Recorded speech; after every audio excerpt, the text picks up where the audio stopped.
Welcome to ABC campus. आज हम contract act 1872 में सेक्शन 25 कवर करेंगे, जिसका बेसिक फोकस तो इस बात पर है कि वो कौन से एग्रीमेंट्स हैं जो पॉसिबल हैं विदाउट कंसिडरेशन। क्योंकि बेसिक रूल तो ये है कि एग्रीमेंट विदाउट कंसिडरेशन वाइड होते हैं, लेकिन कुछ एक्सेप्शंस हैं, जैसे नेचुरल लव एंड अफेक्शन पे, पास वॉलंटरी सर्विसेज को कंपनसेट करने पर, टाइम बार्ड डेट्स पर और कंप्लीटेड गिफ्ट्स पर। लेकिन इन सारी एक्सेप्शंस में कुछ कंडीशंस भी हैं और उन कंडीशंस को भी हम डिस्कस करेंगे।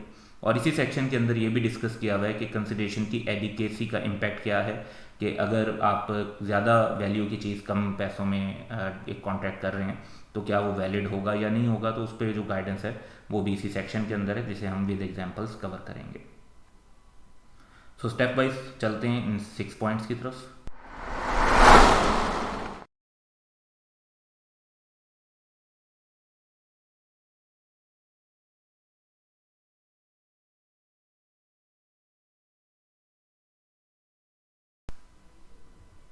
सबसे पहले बेसिक रूल की बात करें तो बेसिक रूल बहुत स्ट्रेट फॉरवर्ड है कि एग्रीमेंट विदाउट कंसिडरेशन वाइड होते हैं, लेकिन इस रूल की कुछ एक्सेप्शंस हैं। अब बेसिक रूल पे अगर अप्लाई करें तो अगर अदनान ने प्रॉमिस किया for no consideration to give to Behzad ₹5 million, यदि वो उसे 5 मिलियन देंगे और कोई कंसिडरेशन नहीं है तो ये एक वाइड एग्रीमेंट है। बेहजाद जो है वो अदनान से जो है 5 मिलियन डिमांड नहीं कर सकता, क्योंकि बेहजाद की तरफ से कोई कंसिडरेशन मूव नहीं हुआ है। अब ये तो बहुत स्ट्रेट फॉरवर्ड और बेसिक रूल हो गया, लेकिन अब इसकी एक्सेप्शंस की तरफ चलते हैं। तो सबसे पहली एक्सेप्शन है कि वो एग्रीमेंट्स जो on account of natural love and affection होते हैं।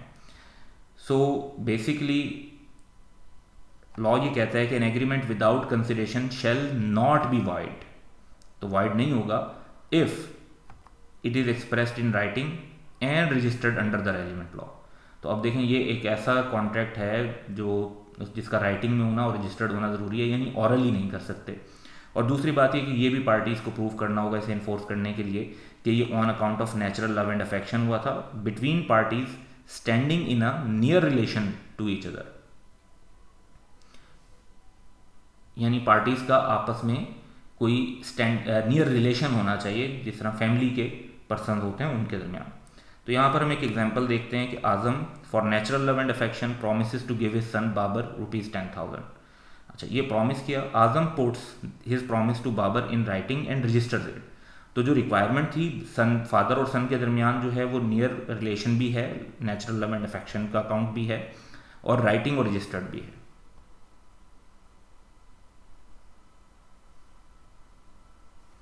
तो सारे क्राइटेरिया जब मीट हो रहे हैं तो ये एक वैलिड कॉन्ट्रैक्ट कंसीडर होगा।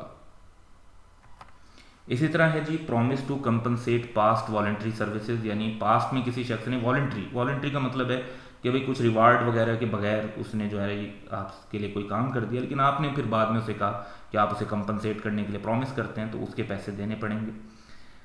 सो बेसिक रूल क्या है कि an agreement without consideration shall not be void if it is a promise to compensate wholly और इन पार्ट, यानी पूरी सर्विस के दे रहे हूँ, पार्टली दे रहे हूँ। अ पर्सन, किसको कंपनसेट कर रहे हैं? A person who has already voluntary done something for the promisor, जो आपके लिए ऑलरेडी कोई काम कर चुका है, और समथिंग, या उसने कुछ ऐसा किया which the promisor was legally compellable to do, यानी काम वो हमें करना था, काम उसने कर दिया तो हमने उसे कहा भाई तुमने बहुत अच्छा काम किया कि हमारी जगह पे तुमने ये चीज़ कर दी, हम तुम्हें इसके लिए कंपनसेशन देंगे, जब हमारे पास लेट से पैसे आ जाएंगे तो तुम्हें दे देंगे। तो जहाँ पर इस तरह का प्रॉमिस हो तो वो भी इन्फोर्सेबल होगा। अगर आपने इस तरह का प्रॉमिस ना किया होता तो आपको पैसे ना देने पड़ते, लेकिन प्रॉमिस कर दिया है तो आप पैसे देने पड़ेंगे। एक एग्जांपल देखते हैं, Amir finds Bushra's purse and gives it to her. अब बुशरा ने कोई रिवार्ड अनाउंस नहीं किया हुआ था कि पर्स कोई ढूंढ के लाएगा तो उसे इनाम वगैरह मिलेगा, लेकिन जब वो ढूंढ के लाया और उसने उसको दिया तो बुशरा ने प्रॉमिस कर लिया कि वो उसे ₹5,000 देंगी बाद में। अब ये जो प्रॉमिस है बुशरा का, ये एक कॉन्ट्रैक्ट है, हालांकि इसमें अमीर की तरफ से हम कहेंगे कि कोई कंसिडरेशन नहीं है, क्योंकि अमीर ने जब ये काम किया था तो उसे कोई रिवार्ड वगैरह की कोई ऑफर नहीं थी जिसे उसने एक्सेप्ट किया हो। उसने अगर वो उसने ला के ये पर्स दिया था और बुशरा ये पर्स सिंपली रख के उसे थैंक यू कह देती तो तब भी काम हो जाता और फिर कोई पैसे बुशरा को ना देने पड़ते। लेकिन बुशरा ने क्योंकि उसकी पास्ट वॉलंटरी सर्विस के लिए प्रॉमिस कर लिया है तो अब ये कॉन्ट्रैक्ट हो गया और ये इन्फोर्सेबल है। अब अमीर उस पर केस करके भी ₹5,000 जो है वो रिकवर कर सकते हैं। एक और एग्जाम्पल देखते हैं, आजम स्पोर्ट्स बाबर्स इन्फेंट सन। तो दूसरे एक शख्स के जो इन्फेंट सन को जो है ना सपोर्ट किया, जो भी उसकी ज़रूरियात थी, मेडिसन में भी, फूड, उसको लिए सपोर्ट कर दिया। बाबर ने उससे प्रॉमिस किया कि वो आजम के जो एक्सपेंसेस लगे हैं सारे मामले में वो उसको पे करेगा। ये भी एक वैलिड कॉन्ट्रैक्ट है इवन विदाउट कंसिडरेशन। यहाँ पर अगर बाबर ने लेट से ये प्रॉमिस ना किया होता तो आजम ने जो काम किया था वो अपनी वॉलंटरी सर्विस की थी, उसने वॉलंटरी मदद कर दी थी, तो वो अगर उससे प्रॉमिस ना करता उसके एक्सपेंसेस को पे बैक करने का तो उसको पे बैक ना करने पड़ते। लेकिन अब प्रॉमिस कर दिया है तो ये एक वैलिड कॉन्ट्रैक्ट और इन्फोर्सेबल है, अब उसे पे करने पड़ेंगे। टाइम बार्ड डेट देखेंगे तो सबसे पहले तो हमें ये अंडरस्टैंड करना है कि टाइम बार्ड डेट क्या होता है। बेसिकली अगर आप का कोई लोन है या कोई डेट है तो उसका एक टाइम लिमिट होती है कि आपने कोर्ट में जो केस करना होता है। जैसे ज़्यादातर पाकिस्तान में जो टाइम लिमिट है वो 3 साल की है, तो 3 साल से ज़्यादा का टाइम गुजर जाए तो फिर अपने डेट की रिकवरी के लिए कोर्ट में केस फाइल नहीं किया जा सकता। तो a time barred debt is debt which a creditor can not enforce payment of payment due to law of limitation. इसे लॉ ऑफ लिमिटेशन कहते हैं कि जी एक लिमिट है कि इस टाइम के अंदर केस करना है। अच्छा, ये मुख्तलिफ मामला पर मुख्तलिफ लिमिट है, किसी में 3 साल है, किसी में 6 साल है, किसी में 10-12 साल है, कुछ मामला में लिमिट नहीं भी है। तो बेसिकली अब आप कह रहे हैं कि जी आपके पास चाहे प्रूफ भी हो, एविडेंस भी हो, लेकिन अब आप कोर्ट में केस नहीं कर सकते, आप इन्फोर्स नहीं कर सकते। और प्रॉब्लम सिर्फ क्या है, क्योंकि टाइम पीरियड वो गुजर गया जिसके अंदर आप केस कर सकते थे, वो टाइम गुजरने के बाद अब केस नहीं हो सकता। तो इससे रिलेटेड एक जो एक्सेप्शन है वो ये है कि an agreement without consideration shall not be wide, यानी वैलिड होगा अगर वो ऐसा प्रॉमिस हो जो इन राइटिंग है, साइंड बाय द डेटर है या उसके एजेंट ने साइन किया है, और वो पेमेंट से रिलेट करता है टाइम बार्ड डेट की। अच्छा, वो चाहे फुल पेमेंट से रिलेट करता हो या पार्ट पेमेंट से रिलेट करता हो। हम एक एग्जांपल देख लेते हैं पार्ट पेमेंट वाली। Adeel owes ₹1000 to Kashif but the debt has become time barred. अब टाइम बार्ड हो चुका है तो केस करके तो रिकवरी नहीं हो सकती, लेकिन अब अदील ने साइन कर दिए एक रिटर्न प्रॉमिस पर कि वो काशिफ को 900 पे करेगा ऑफ इस टाइम बार्ड डेट। तो अब काशिफ जो है वो 900 के लिए केस कर सकता है, ये एक वैलिड कॉन्ट्रैक्ट हो जाएगा। हालांकि देखें, अगर ये return promise separate return promise ना किया जाता तो 1000 के लिए केस ना किया जा सकता, लेकिन बाद में रिटर्न प्रॉमिस करने से 900 तक के लिए केस किया जा सकता है जितने के promise made in writing and signed by the debtor है। कंप्लीटेड गिफ्ट्स का मामला अब देखते हैं। तो गिफ्ट बेसिकली होता क्या है, गिफ्ट में आप मूवेबल और इमूवेबल प्रॉपर्टी, इमूवेबल प्रॉपर्टी जैसे लैंड वगैरह होती है, मूवेबल प्रॉपर्टीज़ के अलावा जो हैं वो वॉलंटरीली विदाउट कंसिडरेशन किसी पर्सन को देते हैं। अच्छा, जो पर्सन देता है, गिफ्ट दे रहा होता है, उसे डोनर कहते हैं, और जो पर्सन गिफ्ट रिसीव कर रहा होता है उसे डोनी कहते हैं। और ये जो है डोनी या तो इसको एक्सेप्ट करता है और या उसके बिहाफ पर कोई और एक्सेप्ट कर लेता है। So any completed gift actually made between donor and donee is valid, यानी वो गिफ्ट दिया जा चुका हो तो वो वैलिड है, ऑल्दो वो विदाउट कंसिडरेशन हो। अब गिफ्ट को जो देने का तरीक़ाकार है वो भी, गिफ्ट भी एग्जीक्यूटेड होता है in writing through a deed duly registered. ये भी यानी ज़बानी इस तरह नहीं है कि लैंड वगैरह को आप ट्रांसफ़र कर सकें। अब इसी तरह दूसरे गिफ्ट जो दे दिए जाते हैं वो दूसरे पर्सन की प्रॉपर्टी बन जाते हैं, फिर उन्हें वापस नहीं दिया जा सकता। तो एग्जाम्पल हम देखते हैं, Arif transferred some property to Haseeb by duly written and registered deed as a gift. तो अब यहाँ पर देखें तो आरिफ की तरफ से तो कंसिडरेशन हसीब को मिल रही है, लेकिन हसीब की तरफ से कोई कंसिडरेशन जो है वो आरिफ को नहीं मिल रही। बट स्टिल ये एक वैलिड कॉन्ट्रैक्ट है क्योंकि प्रॉपर्टी दी है, एज गिफ्ट दी है, ड्यूली रिटर्न है और रजिस्टर्ड डीड से। तो जो क्राइटेरिया लॉ क्या है वो यहाँ पर पूरा हो रहा है।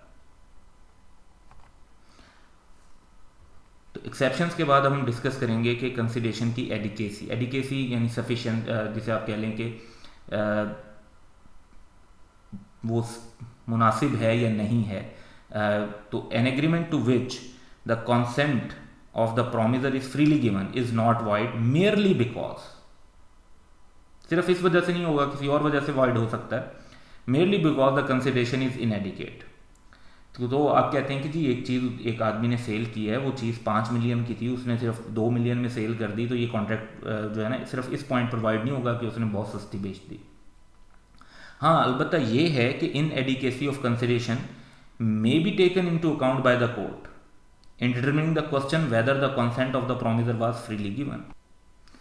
तो प्रॉमिसर की कॉन्सेंट फ्री थी या नहीं थी, ये कोर्ट इसमें कंसीडर कर सकती है। क्योंकि अगर आप कोर्ट में जाते हैं और ये नज़र आता है कि 5 मिलियन की चीज़ थी और वो 2 मिलियन में दी गई, तो कोर्ट ऑब्वियसली यहाँ पर देखेगी कि यहाँ पे तो डाउट है कि शायद एक पर्सन को थ्रेट किया गया हो, उसकी कॉन्सेंट फ्री ना हो, उसको पे या तो कोई अनड्यू इन्फ्लुएंस किया गया हो, तो वो वाला जो मैटर है वो फिर रेज होता है। लेकिन अगर ये साबित हो जाता है कि जो कॉन्सेंट थी वो फ्रीली गिवन थी, तो फिर जो है ये वैलिड कॉन्ट्रैक्ट होगा। तो हम दो तरह के सिनेरियो देख लेते हैं।